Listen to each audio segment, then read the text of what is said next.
As a CPR instructor, I've trained all types, from parents to community groups, to students, and even professionals.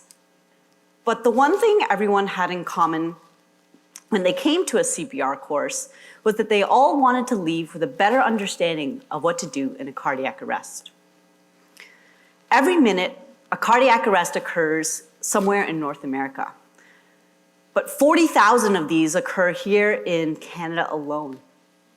We know from the chain of survival that the presence of bystander CPR and the use of an AED, commonly known as a defibrillator, significantly improves the chance of survival. For every 10 minutes, there is a 10%, for every minute, there's a 10% drop of survival, which means that you have approximately 10 minutes to do something. But no matter how much we as CPR instructors and professionals say it, it seems like the message still isn't getting through. In fact, survival from a witnessed cardiac arrest has not significantly improved in over 30 years. As a CPR instructor, it's been my job not only to teach people how to do CPR, but to motivate them to do so as well. I still didn't understand why the CPR rates were so low until I became a bystander myself. Not surprisingly, when we polled the general public, 100% of people said that they would perform CPR. But we know this isn't true. Studies actually show us that only 20% of people, when faced with a life-threatening situation, actually do so.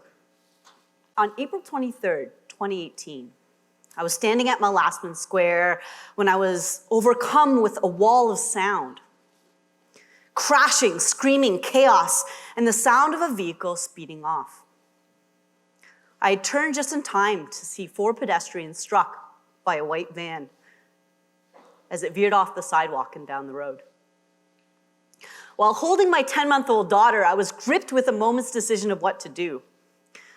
But by the time I had buckled her into her stroller, I had already made up my mind.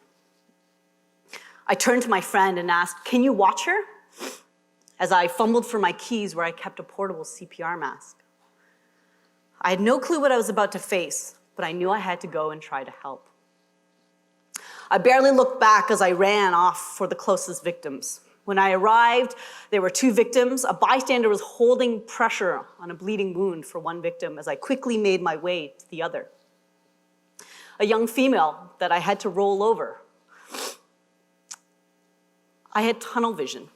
My hands were shaking, and even though I remembered I was holding a CPR mask, I couldn't seem to get it open. So I tossed it aside and I locked my hands together and I began CPR.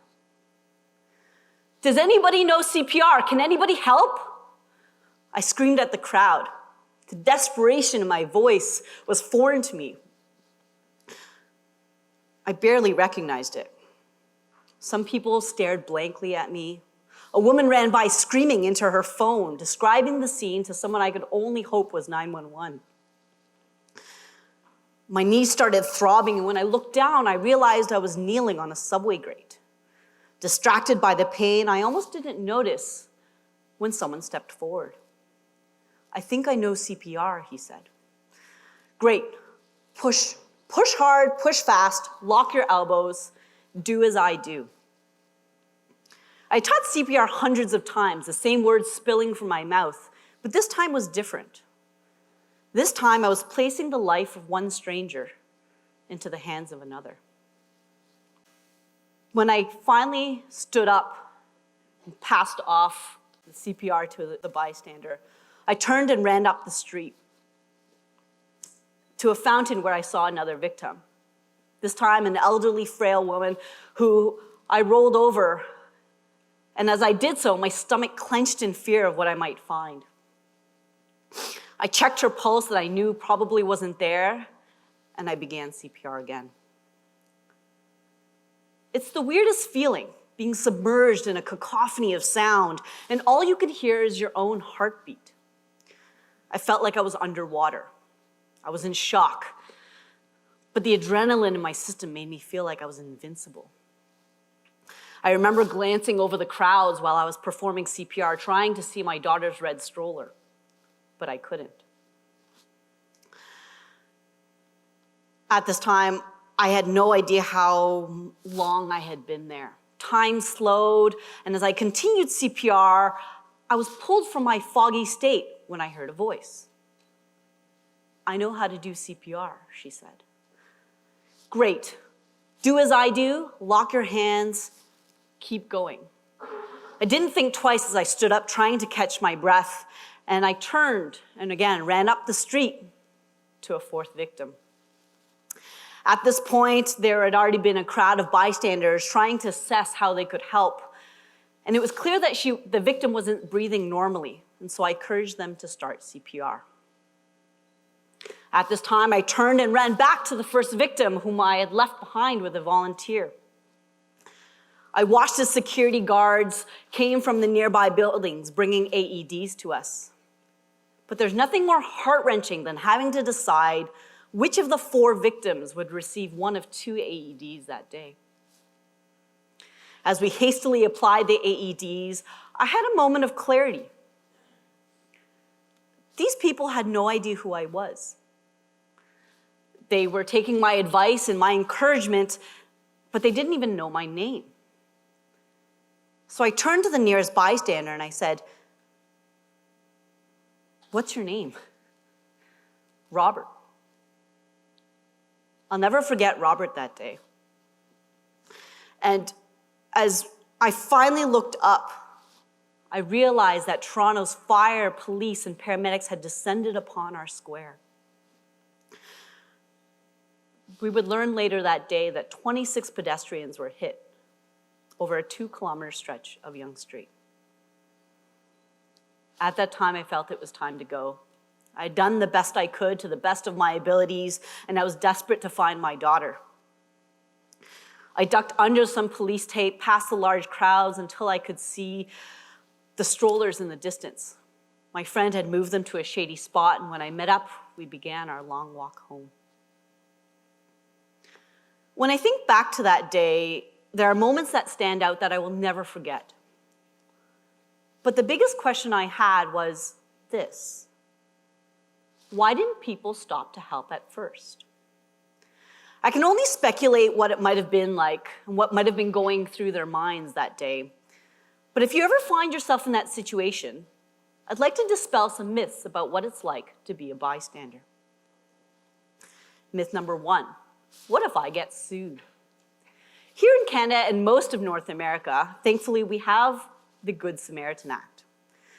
The Good Samaritan Act identifies that was put into place to help rescuers overcome their fear of legal repercussions should they choose to help in a medical emergency. Myth number 2, that bacteria and viruses potentially could cause you to catch something.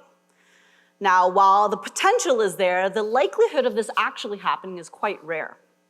In fact, the most recent national guidelines emphasize the use of hands-only CPR to push hard and push fast. In fact, it's so straightforward, we're going to teach you how to do this today. This is going to require some audience participation, so if I could have everybody please stand up and turn your attention to the screen. You're going to place one hand in front of you and the other hand on top. Interlock your fingers in whatever position you find most comfortable. When I ask you to, you're going to turn and face your seat. You're going to place your hands on your seat, and when I say go, you're going to press down as hard as you can and follow the rhythm of the heartbeat. Okay? What you'll notice from the diagram here is that you're going to push even though your elbows and hands are locked, which means you're pushing from your back. Okay? Ready? All right, so I'll have you turn around. You'll have to press down on your seat to keep it down first. And when I say go, you're going to start. Go. Push hard, push fast. Keep going, you're doing great.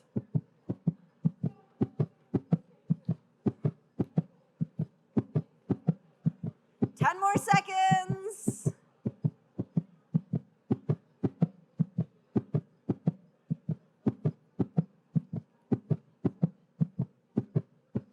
Great job, everyone. Wonderful. Please have a seat.